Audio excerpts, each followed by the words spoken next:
Olá, sejam muito bem-vindos a mais um episódio do Patrimônio Cast. O nosso assunto hoje, gente, está muito legal. A gente vai falar sobre locação por temporada, sobre Airbnb. Vocês vão descobrir tudo sobre esse universo, como faz a administração. E para contar para a gente sobre essas informações, eu convidei aqui Fernando Dantas. Ele é corretor de imóveis e super host do Airbnb. Fer, seja muito bem-vindo. Obrigado, Ana. Primeiro, obrigado pelo convite. É um prazer participar do programa aqui. Espero que eu possa contribuir com todos os ouvintes. É isso aí. Ô Fer, vamos começar contando para nossa audiência o que é um super host do Airbnb e como que você se tornou, chegou hoje a um super host. Conta pra gente o que é para o povo entender um pouquinho mais. Legal, Ana. O Superhost, ele é um título que o Airbnb te dá quando você tem algumas... consegue adquirir alguns critérios que ele coloca lá. Taxa de resposta, quantidade de cancelamentos, são alguns critérios que ele determina que ele te dá o título de Superhost. Aí você tem algumas facilidades, alguns atendimentos, seu anúncio acaba ficando mais em destaque. Legal. E quantos imóveis você precisa ter na carteira anunciando ali dentro do Airbnb para se tornar um super Um host? imóvel você já consegue ser Superhost, desde que Aham. você siga as instruções deles lá, o que é necessário para que você se torne, e essa avaliação ela é feita a cada 3 meses. Então, no mesmo tempo que você pode ter, você pode perder ele também. Ah, é um título que você pode Isso. ter ou não. Aham. E que legal. E deixa eu te perguntar, quantos imóveis hoje você administra pelo Airbnb aqui em Maringá? Hoje eu administro 7 imóveis em Maringá. 7 7 apartamentos. apartamentos. Ai, que legal. E o público que aluga esses imóveis, assim? Hoje a gente tem uma demanda em Maringá, principalmente por universitários e pessoas autônomas que acabam. Hoje a gente está vivendo uma geração que é um pouco nômade, né? Que fica mudando de lugar, cada Uhum. época está morando em uma cidade, até para conhecer a cidade. Então a gente tem essa demanda. Principalmente em Maringá, por ser uma cidade com polo de educação muito forte, em algumas regiões a gente tem uma demanda de pessoas que vêm fazer pós-graduação, pessoas que vêm fazer mestrado, doutorado. Em outras regiões, pessoas que vêm fazer residência médica. Então é bem diversificado assim, mas se a gente fosse colocar numa régua linear, a gente teria um número maior de universitários e pessoas autônomas. Universitários não significa somente o estudante, então você quer dizer, assim, Não, não... não. O estudante ele acaba tendo uma residência fixa, né? Então ele Uhum. acaba optando às vezes por uma locação tradicional. Quando a gente fala de universitário para Airbnb, o público que a gente atende é geralmente alunos de pós-graduação, alunos de residência, principalmente nas regiões de área médica, alunos de mestrado e doutorado, até mesmo professores, que é bem interessante. Às vezes Olha a só. gente tem um professor que vai fazer um intercâmbio, ele acaba ficando 2, 3 meses numa hospedagem, fica próximo à universidade. As pessoas não fazem ideia do tanto de demanda que existe por locação por temporada na nossa cidade. Muita gente acha que o Airbnb, a locação por temporada, essa busca é mais nas cidades com turismo de lazer, nas praias. E isso não é real, né? Aqui dentro de Maringá a gente tem um turismo muito forte dessa parte de negócio, o turismo estudantil, né? A próprio turismo médico também, de pessoas que vêm fazer tratamento e também aprender com os médicos daqui. E muita gente não tem essa noção, né? As pessoas quando pensam assim, ai, mas será que tem demanda para tudo isso? Quando você começou a trabalhar com esse mercado, você imaginava que a demanda era tão grande antes de você conhecer? E hoje, o que a gente pode falar aí de taxa de retorno, de taxa de ocupação dentro do Airbnb hoje? Você consegue ter esses dados na plataforma de como é essa demanda? Se a gente tem bastante oferta ou se não, o que a gente oferta hoje é pouco dentro do que a gente tem de procura? Quando eu comecei a até entender um pouco mais do Airbnb, que eu recebi o convite de um amigo meu para fazer administração, na minha cabeça era assim, só pessoas em lugares de lazer. Então, tipo, eu vou pra praia, o que eu vou fazer? Eu vou procurar um apartamento no Airbnb. Esse é o pensamento da maioria das O que pessoas. a gente imagina é esse. Ah, E o público do Airbnb é um público assim, que ele não quer serviço de quarto, ele não quer uma pessoa ali enchendo o saco, ele quer chegar a qualquer horário, ele quer ter mais tranquilidade. Então é diferente do público do hotel. Até porque às vezes a pessoa fala assim, mas eu prefiro ficar no hotel, é questão de gosto. Hoje eu não gosto de ficar em hotel, eu prefiro ficar no Airbnb. A gente tem várias opções e então aquele público que vai para o Airbnb, ele acaba sentindo mais em casa, que é uma necessidade hoje das pessoas. Você sair de casa, pessoas que acabam viajando, elas querem ficar dentro de casa. Então o Airbnb oferece isso. É como se você estivesse dentro da sua casa. E quando eu pensava que era só lazer, eu não entendia o potencial que a cidade de Maringá tinha, por exemplo. Se a gente pega assim, se a gente pensar, esse é São Paulo, né? São Paulo vai ser o point, São Paulo que vai ter um monte de empresário, São Paulo que as pessoas vão fazer curso. As pessoas pensam muito em praia também. Sim. Então é essa visão delas. Eu nem imaginava, até mesmo antes de entrar no mercado imobiliário, eu nem imaginava que Maringá tinha essa demanda.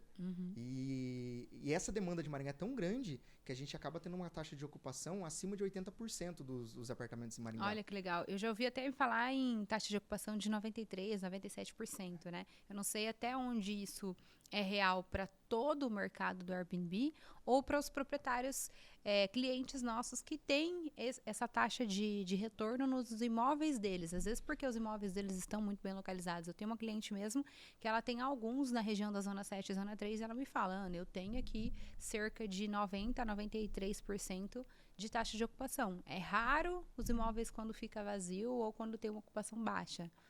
Essa é a realidade de todo o mercado? Os imóveis que eu administro, eles ficam realmente localizados nessas áreas, que é a Zona 3 e Zona 7. E realmente a taxa de ocupação chega a 97%. E por que você acha que as taxas nesses locais são altas? Porque se a gente falar de Zona 7, a gente tem a UEM, que é um grande polo de educação, onde as pessoas acabam ficando ali justamente para isso. É uma pós-graduação, um mestrado, e está mais próximo da Uningá. Até porque na Uningá, por exemplo, a gente não tem uma região de prédios É uma região ali, né? afastada, né? É uma região afastada. Então, essas pessoas que vão ficar nessa região procuram imóveis na zona 7. A Zona 3, ela atende uma demanda de hospitais que a gente tem ali e o Sesumar, porque próximo ao Sesumar a gente tem pouca demanda hoje de apartamentos para locação. É verdade, né? Tá crescendo agora essa região da Zona 8 justamente por conta dessa necessidade que a gente está vendo. E a demanda que ela hoje já existe na Zona 8, uma demanda muito grande por locação por temporada. E ela tende a aumentar cada vez mais agora com o funcionamento do Hospital da Criança, com uma nova faculdade federal vindo para a região. Então essa demanda ela tende a dobrar. E hoje a oferta que a gente tem desse tipo de imóvel, ela já é pouca, ela já é muito baixa. Então isso tende a melhorar cada vez mais, Eu acho que até por isso a Zona 3 ela tem uma taxa de ocupação alta. Porque é perto. Se a gente pegar todo no mapa geográfico de Maringá, a gente vai entender que a região mais próxima da Zona 8 é a Zona 3, que tem uma grande demanda de apartamentos hoje. Que a Zona 8 antes ela era vista como uma região residencial, onde você tem apartamentos de 70, de 80 metros. E hoje a demanda no Airbnb são apartamentos menores, né? São apartamentos de 40, de 30 metros. Que legal. Ô Fer, e a gente sabe que ali em volta da Unicesumar, por exemplo, na Zona 8, a gente tem vários empreendimentos que são... a nomenclatura seria mais kitnet, né? São apartamentos de um quarto também, que tem bastante procura e os valores de locação, eles são bem mais em conta para o estudante. Qual que é a diferença, por exemplo, de uma kitnet como essa, para o estudante, quanto ao apartamento compacto, o estúdio que a gente fala, né? Qual que é a diferença desses dois? Por que existe essa diferença muito grande? A gente vai notar com relação quando você vai para o Airbnb alugar, o preço é muito distante o valor da diária do que você consegue em um mensal e em outro, né? Às vezes é 2, 3 vezes mais caro. Por que você acha que acontece esses valores tão diferentes? Ana, se a gente conseguir comparar como se fosse estrelas, como a gente tem um hotel lá, hotel 3 estrelas, 4 estrelas, 5 estrelas. Como é feito e como é mobiliado o imóvel vai determinar o valor dele. E como na região da Zona 7 a gente tem aquela visão ainda de que é um kitnet, é estudante, não tá nem aí, vai dormir no chão, vai dormir em qualquer lugar. Então os imóveis ali eles não têm muita opção. Até o prédio não oferece opção. Tem prédios ali que mal tem uma academia. E isso acaba deixando o imóvel mais barato. Se a gente tivesse... Você acha que essa estrutura de serviços na área de lazer toda deixa o prédio mais barato? Com certeza, com certeza. Porque se a gente pega imóveis onde tem uma área de lazer mais robusta, tem uma lavanderia, que normalmente os apartamentos para Airbnb não tem. Tem uma lavanderia, tem uma academia bem estruturada, tem uma piscina onde o hóspede pode usar, isso muda completamente o valor da locação. E na Zona 7 a gente não tem isso, porque todos os empreendimentos que foram, grande parte dos empreendimentos que foram construídos ali, foram pensados em simplesmente da pessoa vir dormir e ir embora. Então não tem essa questão de pensar no bem-estar, na saúde da pessoa. Então esses imóveis que estão sendo construídos hoje eles já têm essa visão diferente. Então dá para se entender que esse valor vai ser mais alto. É porque as pessoas elas não estão buscando apenas um lugar para dormir ou um lugar para morar. Ela quer um lugar onde ela vai ter experiências, onde ela vai ter comodidade, onde ela consegue ter qualidade de vida, conforto, né? Então é uma extensão do apartamento. O apartamento, a área privativa que ela mora é compacto, mas quando ela sai do apartamento, na área de lazer, ela tem toda aquela extensão de um cowork, onde ela consegue estudar, onde ela pode ali fazer reuniões que ela não precisa ter dentro de casa, ou ter espaços para confraternização, para receber as pessoas sem que ela precise receber dentro do apartamento dela, né? Ela consegue alugar esses espaços de festa, paga somente a taxa de limpeza e consegue receber os amigos tranquilamente. Ter uma academia de alta performance sem ela precisar sair do prédio para ir atrás de uma academia, né? Pegar o carro, tirar o carro da garagem. Então, tudo isso traz uma comodidade. E eu vejo que as pessoas, elas pagam a mais para ter essa comodidade, para ter uma experiência e ter essa qualidade de vida, né? É a questão dos móveis, por exemplo. A gente tem pessoas que pagam um pouco a mais para ter uma comodidade, ter uma cafeteira, por exemplo, ter uma cama melhor, ter um chuveiro melhor. Então, é como você falou, a extensão da casa dela, né? Então, ela quer ter conforto. Ela não é porque ela está aqui estudando ou trabalhando que ela pode ficar em qualquer lugar. Ela quer se sentir como se ela estivesse em casa, até por estar longe da família, ter uma questão afetiva. Então, é importante que ela esteja num lugar como se fosse uma extensão da casa dela. Então, o que você coloca no seu apartamento vai determinar o valor. Tem até algumas coisas que eu estava até dando uma estudada e pesquisando, que apartamentos temáticos estão chamando a atenção das pessoas. Então as pessoas querem ficar num lugar diferente para ela se sentir ainda mais feliz, mais animada. Um dia exausto, chegar e ver uma coisa atrativa para ela. Diferente chama a atenção. Olha só, e isso que você está dizendo com relação a ela querer se sentir no lar, se sentir em casa, o hotel ele não traz esse tipo de coisa, né? O hotel é um ambiente muito mais frio e assim, o valor da diária não é uma coisa barata. A gente comparado, por exemplo, a rede, eu cito muito a rede Ibis, que é uma rede que atende os hóspedes de curta temporada. E ele é um hotel que ele não tem uma estrutura de lazer robusta, ele não tem uma piscina, são poucos os que tem, né? Mas pelo menos aqui em Maringá, ele não tem uma piscina, uma academia legal para você malhar, ele não tem essa estrutura de lazer e nem de serviços. Se você quiser o serviço de lavanderia, você contrata a parte também. Se você quiser café da manhã, você contrata a parte. Estacionamento, você contrata a parte. Então, acaba saindo uma diária cara, onde dentro do apartamento ali do seu quarto, você tem mal levar um frigobar, então você não consegue ter uma pia, você não tem nada disso. Para você ficar um mês é muito difícil. Você ficar 2, 3 dias, você até fica num quarto de hotel. Mas um mês, você não fica.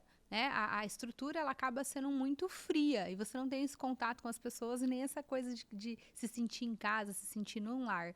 E a gente tem uma demanda muito grande em Maringá na locação por temporada, que é por médias e longas estadias. Não é só de curta estadia, como as pessoas imaginam que a pessoa vai vir para ficar só 2, 3 dias. Ela vem para fazer um curso preparatório, ela vem para dar uma pós-graduação, ser um professor, ela vem para fazer especializações, vem a trabalho.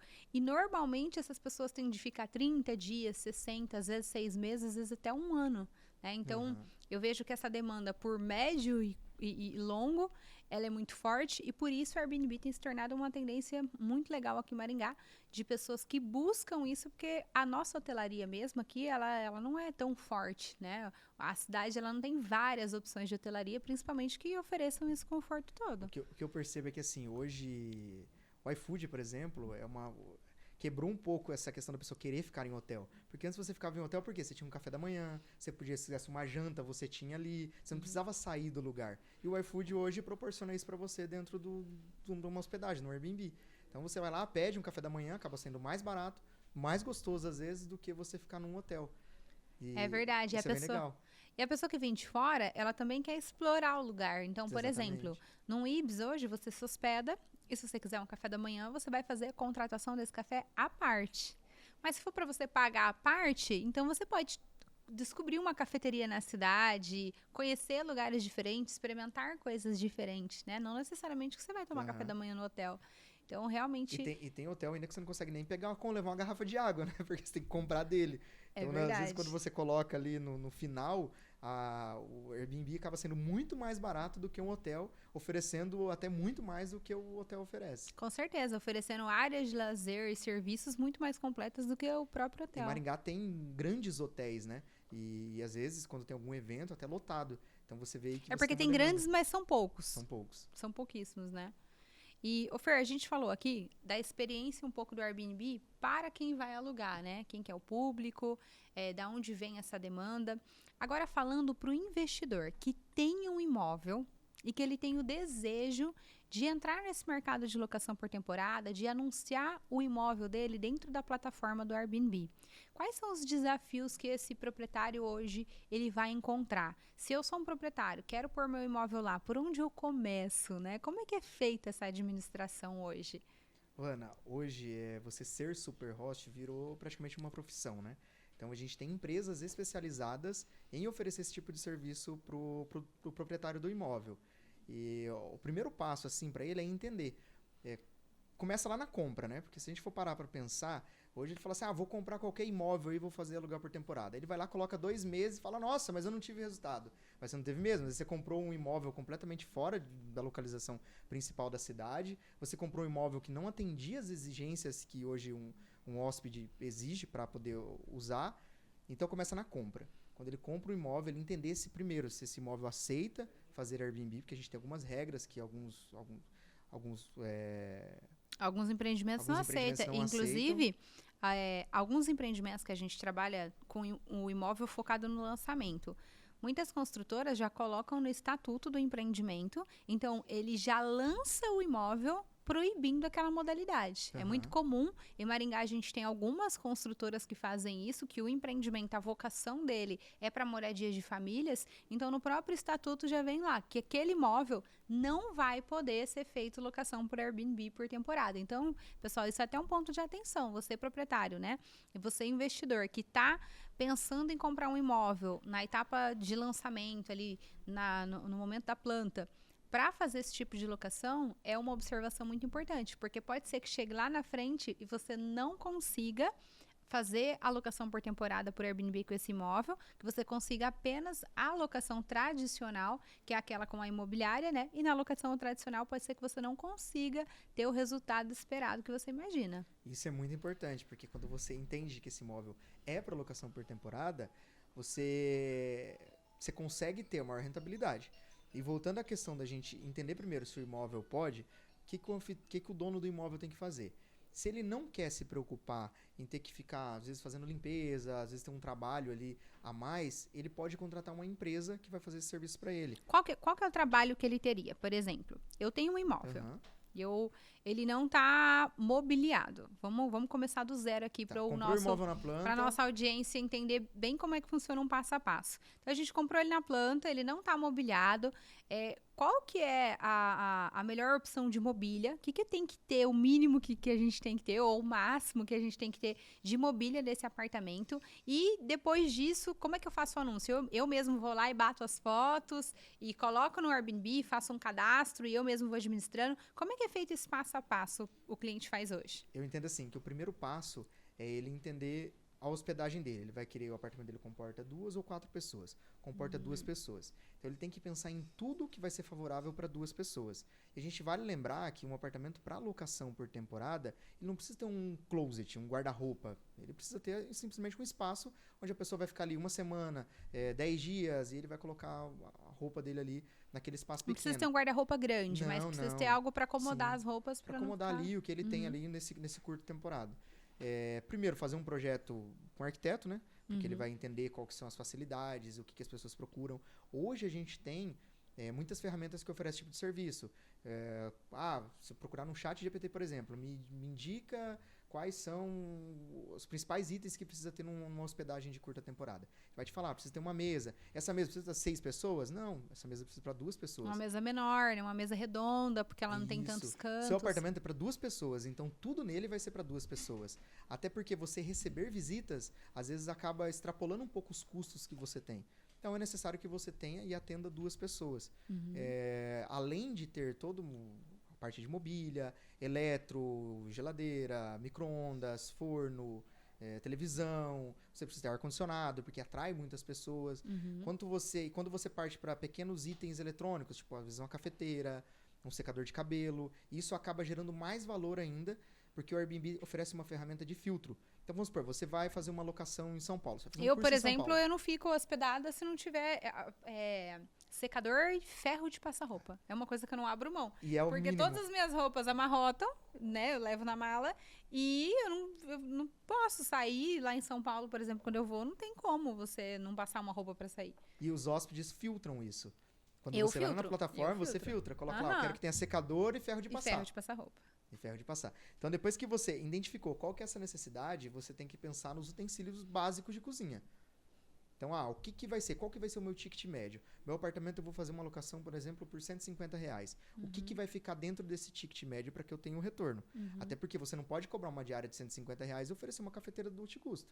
Você vai acabar tendo prejuízo, porque cada cápsula vai custar R$ 1,50. Se a pessoa tomar 5 cápsulas, você já vai ter R$ 10 a mais no custo. Então você está dizendo assim, ó, quanto mais itens eu tenho dentro do apartamento, mais caro eu posso cobrar? Mais caro você pode cobrar. Que você vai Entendi. oferecer mais comodidade para ele. Se você tem uma cafeteira, por exemplo, você pode cobrar um valor mais alto, porque você oferece aquela comodidade onde ele não precisa sair para tomar um café, por exemplo. Ah, com certeza. E isso é muito importante. Sim. Principalmente, eu e meu noivo, a gente viaja com frequência, a gente fica no Airbnb e a gente chega dos restaurantes à tarde e quer tomar um café, porque a gente vai trabalhar ali. Muitas vezes a gente trabalha dentro do estúdio, a gente faz reuniões. E aí tudo que você precisa é de um café, né? Ou quando a gente levanta, por mais que a gente vai tomar café em outro lugar, até a gente se arrumar para ir tomar café, a gente já quer tomar um café preto, né? O café puro. E ter a cafeteira faz toda a diferença, né? E isso é um produto que agrega valor no apartamento. Então, quanto mais itens você coloca, mais valor você agrega. Só tem que entender uma questão. Porque até isso é sugestão da própria plataforma que ela oferece um canal de estudo, onde você consegue estudar e entender como que é, o que você legal. faz. Então é muito interessante. E ela sugere que você tenha o mínimo possível, o básico, mas o mínimo possível. Como seria isso? Um exemplo, eu não preciso ter um jogo de talher com 8 facas, 8 garfos. Se meu apartamento ele comporta 2 pessoas, eu tenho que ter o mínimo, que é 2 ou no máximo 4. Sujou, lavou. Sujou, lavou. Aí, mas por que isso? É justamente essa questão, sujou, lavou. Quanto mais coisa você tem, é automático nosso como ser humano. Você não vai querer lavar no mesmo momento, você vai querer usar os 8 e depois... E você vai usando e vai acumulando coisa, vai acumulando em cima da pia lá e vai deixando. E isso acaba gerando um custo maior na hora de fazer a limpeza. Então, por isso que sempre tem um mínimo. Você vai no apartamento lá, se ele comporta para 2 pessoas, você vai ter 3 garfos, 3 facas, nunca vai ter excedente. 3 copos, 2 copos, até às vezes só a quantidade certa ali. Quais são os problemas? Tipo, copo, por exemplo. Se você tem 6 copos, a pessoa vai quebrar um, não vai fazer diferença nenhuma para ela. Se você tem 2, ela vai pensar antes de acontecer qualquer tipo de coisa, ou sujar ele e não lavar. É verdade. Então, essa é a recomendação da plataforma, que tem o mínimo possível. Então, você tem que entender qual que é a necessidade, o que você precisa ter. Quando a gente vai para enxoval também a gente tem que ter. A gente tem que ter lençol, toalha de banho, toalha de rosto, guardanapo, tudo para ficar mais fácil para a pessoa. E quando cada hóspede sai, você tem que fazer toda a limpeza disso. Então o hóspede saiu, você recolhe tudo, faz toda a limpeza e coloca um novo. Para aguardar o próximo hóspede que vai entrar.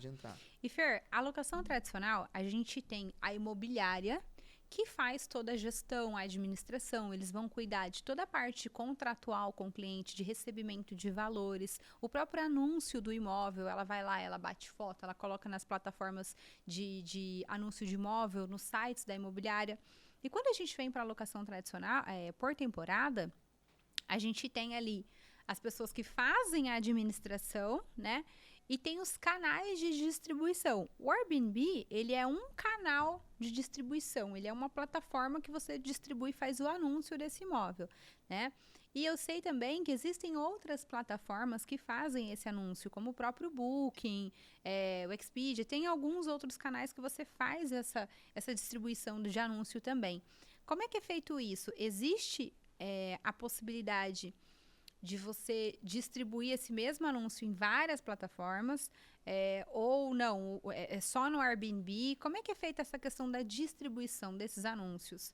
O próprio proprietário que faz, ou o administrador que vai cuidar para ele, se ele contratar um administrador, é quem vai fazer isso para ele? Como é que é feito hoje a distribuição? Você anuncia, por exemplo, esses imóveis que você tem, é só no Airbnb? Ou você utiliza de outras plataformas também para anunciar? Por opção, eu escolhi só o Airbnb. Mas hoje você consegue integrar o calendário de todas as plataformas. Então, isso é feito de forma automática? Automática. Escolhe lá a quantidade de plataforma e o calendário vai para todas. Você integra o calendário entre as plataformas. Tipo, eu integrei o calendário do Booking com o Airbnb.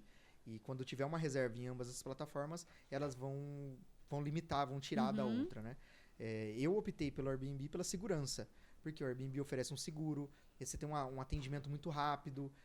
Quando você é super host, em 24 horas resolveu o seu problema. Às vezes você tem um problema com o hóspede, com a questão de barulho, tudo. E você entra em contato com eles, é questão de minutos, ele já entrou em contato com o hóspede, já tentou amenizar a situação, já tentou entender. Que legal. Então, o próprio Airbnb, ele presta esse suporte para o proprietário, para o administrador, no caso. Para o administrador, para o host. E que tipos de problemas são mais comuns você enfrentar? A gente já viu alguns vídeos polêmicos na internet, né? Bastante. Eu vi uma vez um vídeo de uma menina que ela falava assim, esse aqui é o meu apartamento, na primeira locação que eu tive de Airbnb, o apartamento destruído. Assim, deu muita dó. Daí você olha e fala assim, será que aquilo é a realidade, né? Será que tem muito disso no mercado? De hóspedes detonarem seu apartamento, de roubarem coisas, né? Isso é comum, Fer? Como é que é isso na prática? Ana, acontece. Mas quando você... Pelo menos o Airbnb, ele consegue te reportar muito rápido. Então, eu já tive controle de televisão roubado, controle de ar-condicionado. Às vezes não é nem roubado. A pessoa acaba colocando na mala e depois Cai fica na com mala, vergonha às de vezes, falar que ela dentro, levou. né? Até por achar que roubou. Mas, enfim, lençol, comprou sujo. E aí você entra em contato com ele, você tira foto. Quando a pessoa sai, você faz uma avaliação dela.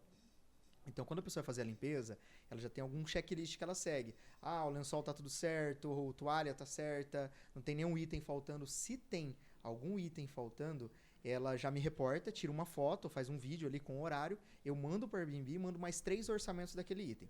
Por exemplo, a pessoa levou por engano um controle do ar-condicionado. Eu mando para o Airbnb que foi levado aquele controle e mando 3 orçamentos do controle. Ali online mesmo, você entra no Mercado Livre, vê o preço do controle e manda. Em 24 horas, ele te deposita o dinheiro. Que legal. Então, assim, é muito rápido. Você não tem problema com a pessoa, vai entrar no meu apartamento e vai roubar a televisão. Não tem problema com essa parte de depreciação, ela estragou alguma coisa, você reporta o Airbnb e eles te reembolsam. Sim. Aí, quando a gente fala assim das coisas estranhas, é bem interessante. Porque eu tive um problema agora recentemente que foi com uma pessoa que estava fazendo programa no apartamento. Caramba! Então... É realmente de tudo, né? Que você encontra. É de tudo. Meu Deus. E não é programa de computador. Não é programação. Não é programação, não era um... E aí o síndico entrou em contato comigo, que uma pessoa que estava do lado do apartamento, né? Ela reclamou que estava fazendo um barulho lá e o barulho era excessivo. Minha nossa. Eu mandei mensagem para a pessoa explicando, falando, aconteceu isso, isso e isso. E já comuniquei o Airbnb. O Airbnb entrou em contato com a pessoa, explicou a situação. E aí o Airbnb é quem toma as atitudes necessárias para até pela segurança do host, né? A gente toma alguns cuidados, não compartilhar o WhatsApp, enfim, tentar manter toda a comunicação pela plataforma. Pela plataforma. Eu vejo mesmo que normalmente eu nunca falei com a pessoa no WhatsApp. É sempre por lá que ela me dá os direcionamentos, a senha do apartamento. É sempre pelo chat. Ali você tem todo o registro, né? Então, se a pessoa, às vezes, ela alegar qualquer coisa, dentro do chat, você já consegue visualizar rápido e já consegue te dar o suporte. É muita tecnologia Sim. que tem hoje para ser feita essa parte de administração, por exemplo, né? Que mais de tecnologia hoje o proprietário, que ele vai fazer isso, né? Ele mesmo tira as fotos dele e coloca lá. E o que ele tem de tecnologia de gestão dentro da plataforma do Airbnb? Ele consegue ter suportes como, por exemplo, ajuda na precificação? Porque eu sei que a precificação dinâmica, ela é muito importante para locação por temporada. Porque quando tem eventos na cidade, de acordo com o calendário, de acordo com a procura, né? Se a demanda está muito alta, o valor da locação da diária, ele aumenta. E se aquele momento o valor está muito baixo, está tendo muita oferta, ele também tende a baixar para atrair o hóspede para aquela unidade, né? Então, eu entendo que é muito importante a gente estar utilizando essa inteligência, essa tecnologia. O proprietário hoje, ele que vai ser um host de Airbnb, ele consegue ter essas tecnologias só ele mesmo atuando com o Airbnb ou não? Ele precisa contratar isso à parte, ele precisa contratar uma empresa para conseguir ajudar ele a fazer essa administração. Quando você cadastra para colocar o seu primeiro anúncio na plataforma, ele te oferece um suporte. Aí, às vezes, vem um super host, alguém da plataforma mesmo, te dá esse suporte para te explicar como que funciona, o que Esse você suporte tem que fazer. é gratuito? É gratuito. E até as fotos, ele oferece um fotógrafo profissional da plataforma que vai até o seu apartamento e faz todas as fotos. Tem que um legal. custo, mas a plataforma oferece isso. Porque tem alguns detalhes que são importantes, tipo, tirar foto de tal ângulo, que vai mostrar mais os móveis. E as pessoas gostam de ver imagens, né? Então, quanto mais nítida e mais bonita as imagens, mais vai ser atrativo o seu anúncio.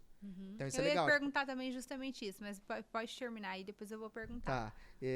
A questão a outra pergunta era sobre Sobre a administração, se ele tem suporte, ferramentas. se ele tem ferramentas, dados, Legal. coisas que ajudam ele a ter uma alta taxa de ocupação, né? Melhorar a taxa de ocupação dele e também a rentabilidade. Quando que ele acha que quando que ele consegue subir preço, quando que ele pode ele ter uma rentabilidade Isso é legal, melhor? assim, você ter uma ideia do calendário da cidade, principalmente quando a gente fala de Maringá. Um exemplo, eu vou ter vestibular, ou vou ter um evento aqui corporativo, um evento de agronegócio, você ficar atento a essas datas importantes e você mesmo alterar manual.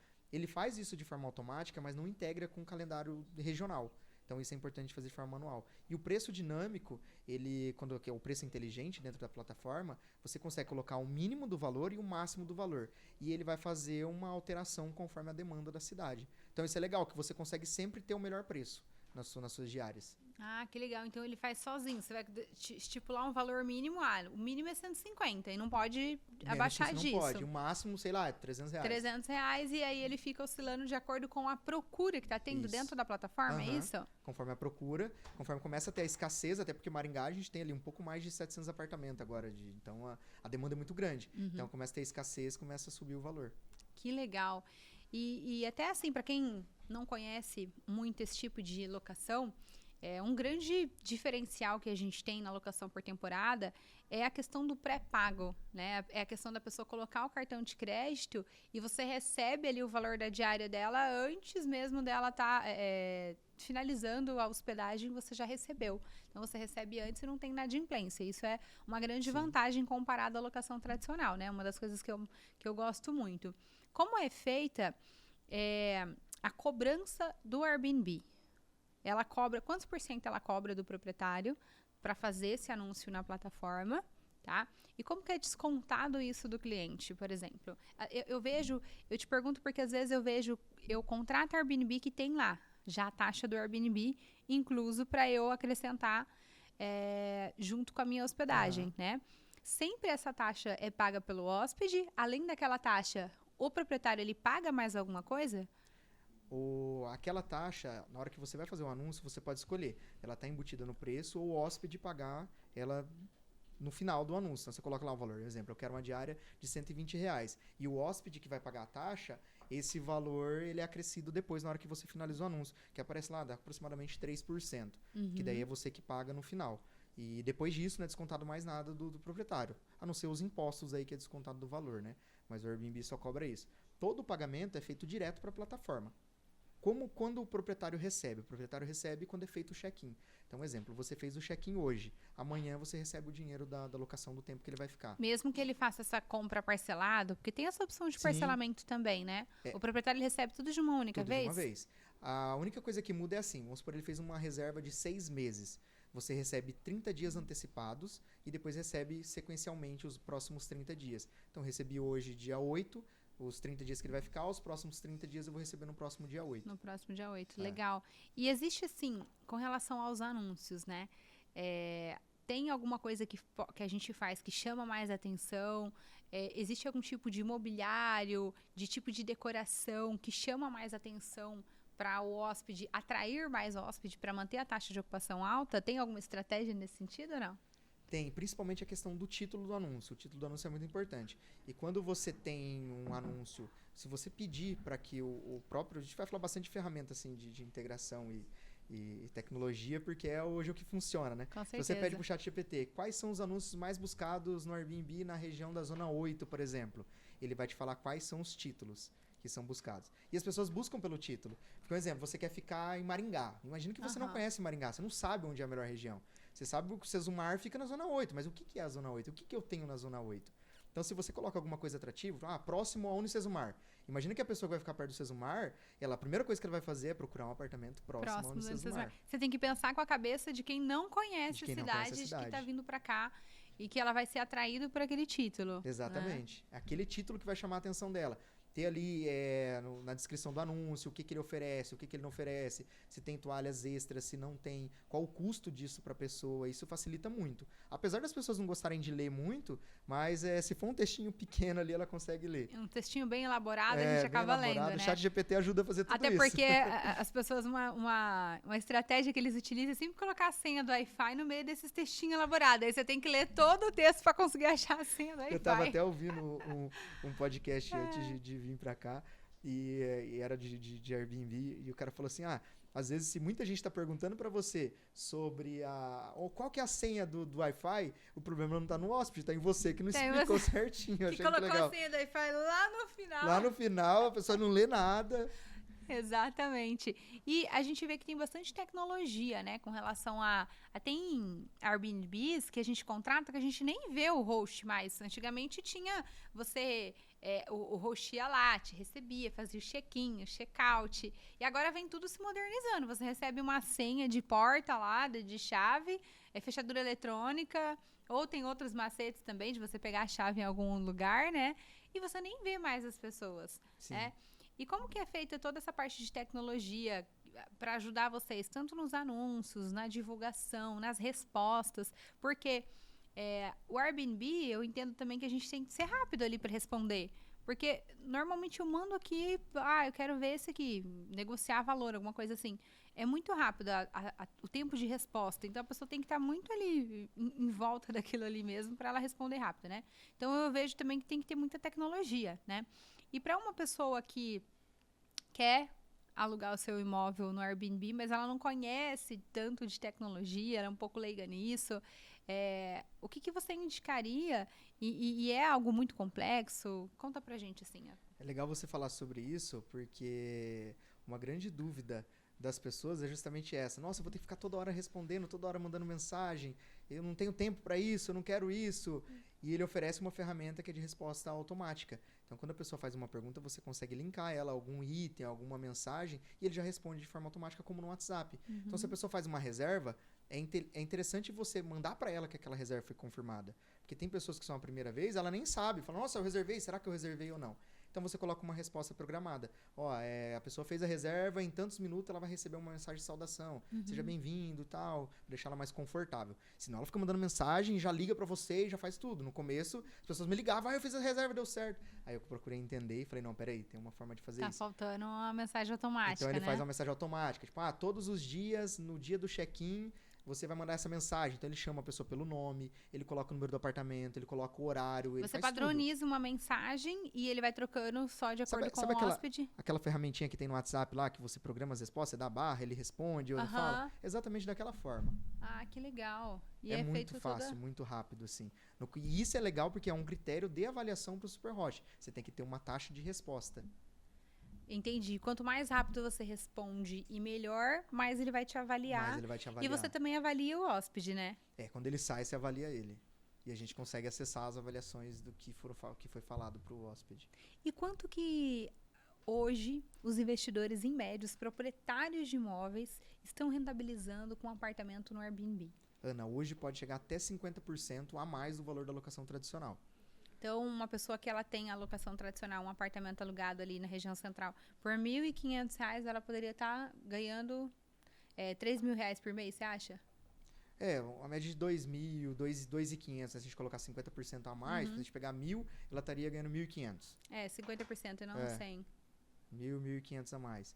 Pode ser que alguns momentos do mês, a gente está falando de uma média, tá? Alguns momentos do mês ela consiga até o dobro. Esse já eu tô falando de um valor líquido, tá? Ah, tá. Já tirando todas as despesas que ele tiver. Hoje fica por volta de 50%, tanto taxa de administração, quanto taxas que tem no imóvel, tipo, condomínio, luz. E qualquer tipo de imóvel dá para fazer Airbnb? Qualquer tipo de apartamento, localização? Não, isso é um fator muito importante. Porque às vezes como a gente tinha falado, se as pessoas compram um apartamento numa região que não tem tanta coisa perto que a pessoa precisa fazer. Os geradores de demanda, por exemplo, né? Isso, ela acaba não rentabilizando. Aí ela fala, Airbnb só dá problema. Tá, mas peraí, vamos entender o que você fez, o que você comprou, onde você comprou e como você comprou.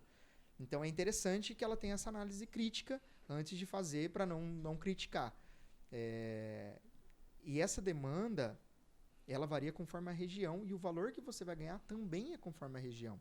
Então você pode chegar a 100%? Pode.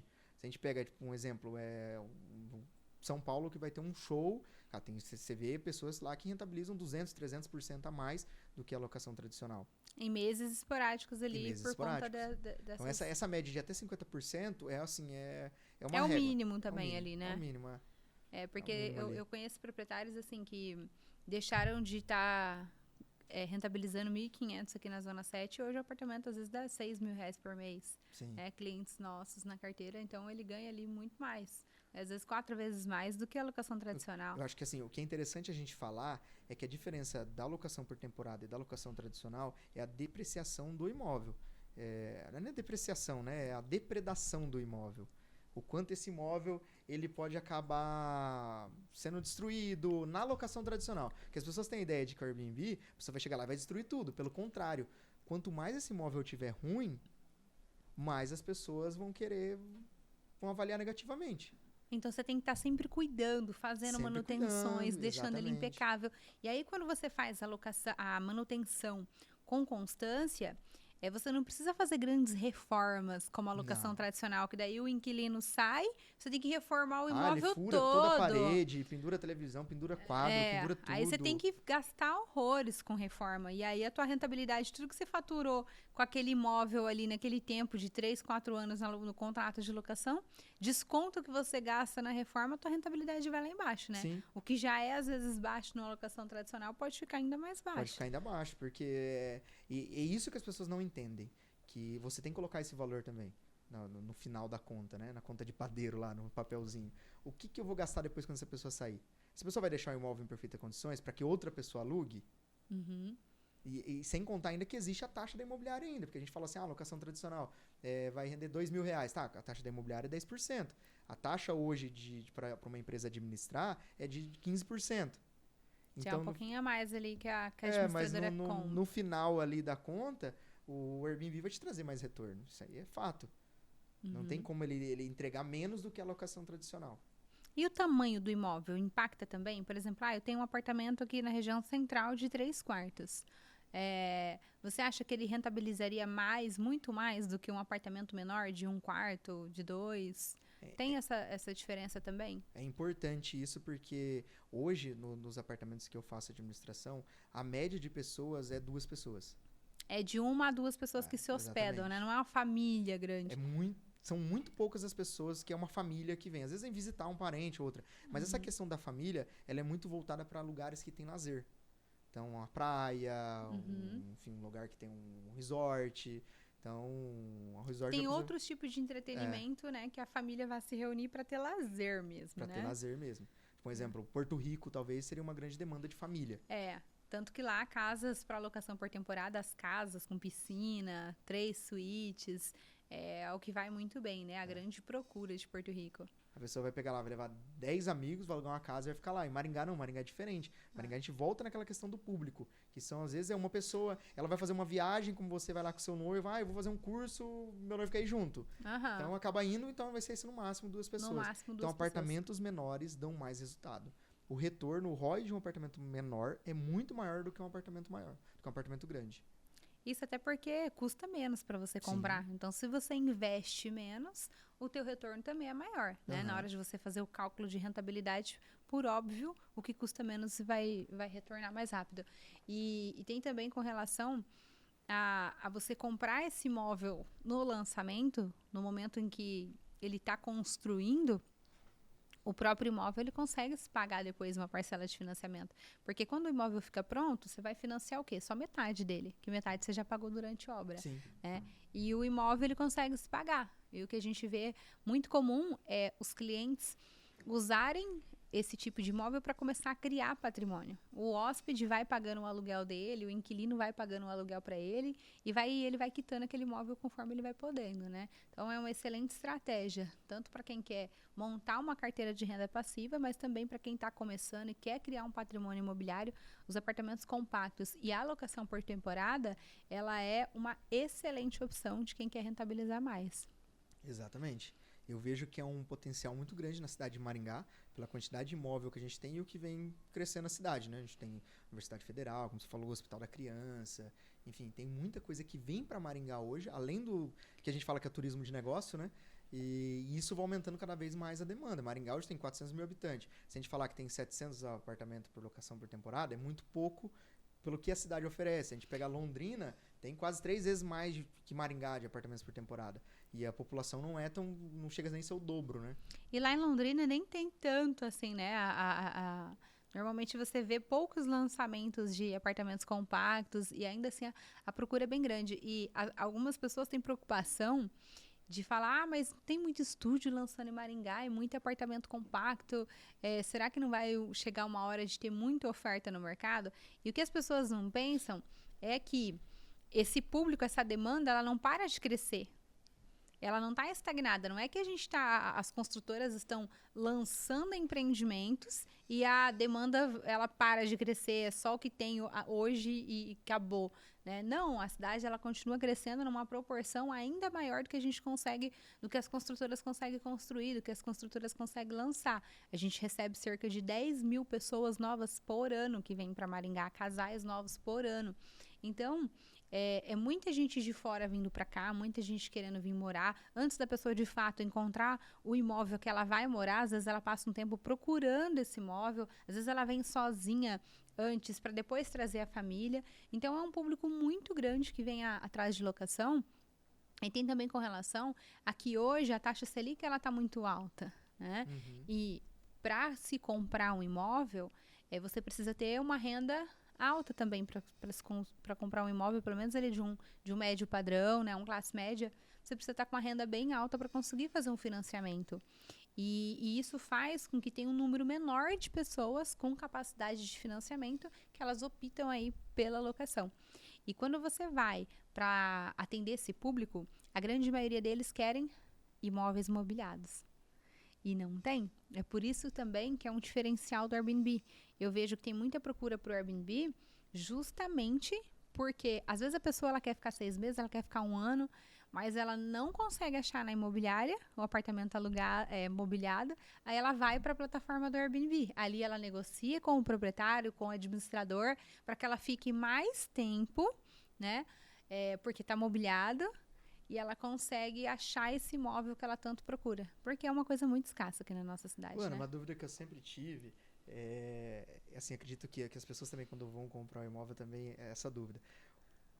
Porque não é 100% de um apartamento de estúdio que vai ser feito para Airbnb, né? Se a gente pegar lá um lançamento que tenha 100 apartamentos, não vai ser 100%, né? Pessoas Com que certeza. compram para morar, né? Uhum. Tem já esse número, assim, de quantas pessoas que vão morar num apartamento quando tem um lançamento? Depende quando ele tem ele é misto. Quando ele tem a vocação de ser moradia e de ser locação. Porque alguns empreendimentos, ele nasce com a vocação inteira de ser locação por temporada, de ser aquela finalidade. Então, todo o empreendimento, ele conversa as áreas de lazeres, os serviços, com pessoas que estão passando um determinado tempo ali naquele imóvel, para atender a necessidade daquela pessoa. Então, ela vai ter uma lavanderia profissional dentro do empreendimento, ela tem ali, às vezes, o empreendimento oferece um quarto de hóspedes, tem várias coisas para a pessoa que está passando um tempo ali, tá? Agora, tem sim empreendimentos que você tem o conceito do uso misto, que ele tem aquelas metragens maiores e os apartamentos menores. E esses que têm as metragens maiores, não necessariamente que a pessoa vai passar ali 3, 4 anos morando, mas é muito comum os estudantes, sim, alugarem por 1 ano, a pessoa vem fazer residência, ou o próprio estudante de medicina mesmo, que ele passa um tempo ali naquele imóvel enquanto ele está se formando, que vem da região, vem de fora. Então, é uma moradia. Querendo ou não, é uma locação por temporada, mas é também uma moradia, porque aquela pessoa, ela não vai ficar ali só 1 semana. Então, existe muito dessa demanda também, tá? O imóvel ele ser preparado para os dois. Agora, quando você fala só de Airbnb, tem também imóveis que são pensados 100% para isso. Para que todo o empreendimento tenha aquela concepção ali. Mas, realmente, quando você vai fazer a conta do que tem para ser entregue, que foi lançado, é muito pouco comparado à demanda que a gente tem, comparado a toda a economia do mercado de Maringá, que tem crescido muito. A gente tem trazido um público tanto da parte de tecnologia, do próprio agronegócio, né, que cresce cada vez mais, representantes de agronegócio. A gente vê muito que eles estão trabalhando na região, mas se hospedam em Maringá. Então, esse público ele tem aumentado cada vez mais e a gente sabe que essa tendência veio para ficar, né? E por muito tempo. Sim, com certeza. Eu até lembrei agora, quando tem bastante gente que pergunta, manda mensagem, fica muito perto do Sesumar, fica perto do Serão. E esse tempo atrás eu recebi uma mensagem de um grupo de médicos cubanos que estavam vindo para Maringá para fazer uma residência de 3 meses e precisavam de 6 apartamentos que fossem próximos. Por quê? Para dividir custo de Uber, de despesa e tudo. E eles não conseguiam achar. Olha só, pra você ver, né? Daí a gente fala, tem muito estúdio, muito apartamento compacto. Não tem. Não tem. A pessoa não conseguia achar 6 no mesmo local. É muito perdido os apartamentos, porque às vezes a pessoa ele foi comprando imóvel, ele tem num prédio ele tem um apartamento, no outro ele tem outro, no outro ele tem outro. E tem pessoas que querem ficar próximo. Tipo, às vezes uma família que vem uma van, já aconteceu isso com a gente ir pra São Paulo, um casamento, a família inteira querer se hospedar no mesmo hotel. No mesmo hotel, no mesmo prédio. Lugar. E as pessoas vêm, tipo, vou na formatura. Maringá tem muito formatura. Muito. Então, as pessoas vêm muito pra ficar em Airbnb. As famílias, né? Porque você vai ficar ali, você não vai almoçar, você não vai jantar, você não quer nem saber. Você quer chegar ali, se arrumar e depois chegar a hora que dormir até no outro dia. É verdade. Então, as pessoas procuram muito isso, lugares que tenham vários apartamentos pra que elas fiquem no mesmo lugar. Olha só que bacana. E a gente vai ter essa demanda, essa oferta, né, para ter daqui a algum tempo, quando tiver pronto esses empreendimentos que estão em obra. Fer, muito legal o bate-papo contigo. Pra gente caminhar aqui, estamos quase em 1 hora já de podcast, pra gente encerrar. Deixa aqui pra gente uma dica da pessoa que quer começar a se aventurar nesse mercado de locação por temporada, que ela quer fazer o anúncio dela pela plataforma do Airbnb. Dá uma dica pra gente do que fazer e uma dica pra gente do que não fazer. Porque isso é importante. Primeira boa ou ruim? Vai, vamos na primeira da ruim. Vai, o que não fazer? O que não fazer? O que não fazer é não se aventurar em uma coisa que você não conhece. Estude primeiro, procure entender o que é e como é antes de você entrar. Pra quê? Pra que depois você não saia falando, não, isso não deu certo, não funciona, é uma merda essa porcaria, enfim. É verdade. Não faça isso. A gente sempre fala que todo e qualquer passo que você vai dar com o imóvel, você precisa ter uma estratégia bem definida. O imóvel para investimento, ele pode te dar muito dinheiro, quanto ele pode te entregar um rendimento básico. Sim. Tá? Isso vai depender de qual estratégia que você está utilizando. Né? Então, tudo você tem que aplicar inteligência, tudo você tem que estudar para entender como é que se comporta aquele mercado, fazer as coisas com base nos dados, para que você tenha um melhor retorno, uma melhor rentabilidade, né? E o que fazer, acho que é uma palavra só, comece. Comece. Gostei. Porque se você não começar, você não vai saber o que pode te entregar. E hoje a plataforma ela consegue não só como te dar uma renda, como rentabilizar também o proprietário. Então é muito importante você começar. Ou começar comprando um imóvel, ou começar sendo um anfitrião. Comece a investir. É isso aí, Fer. Muito obrigado pela sua participação. Obrigado pelo convite. Foi muito legal ter você aqui. Aprendi bastante sobre Airbnb. A gente já vinha conversando antes, né, sobre isso. E vamos estar sempre compartilhando aí mais com a audiência esse conhecimento. E quero agradecer você que esteve com a gente até esse momento aqui agora. E não perca os próximos episódios do Patrimônio Cast. Até a próxima!